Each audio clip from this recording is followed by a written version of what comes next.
Hello guys, I would like to remind you that there is a small video course of Adzharian dance.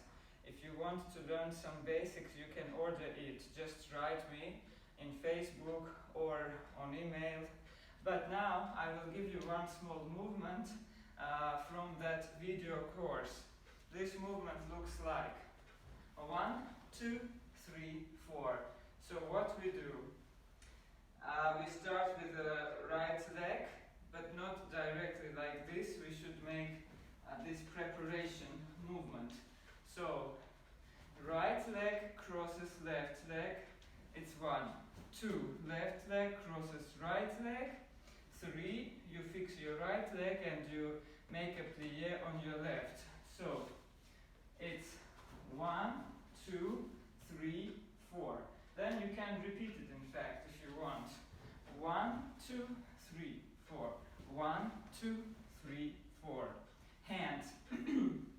You start like this.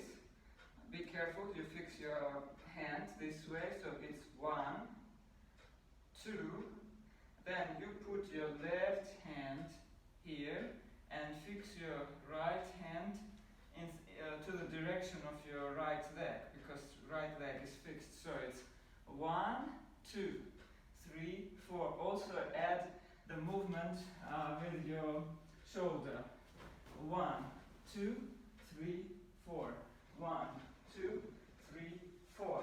1, 2, 3, 4, and 1, 2, 3, 4. If you need something more, as I told you, I have done it. In fact, 2 years ago, there is a ready video course in English, so if you want it, you can order it.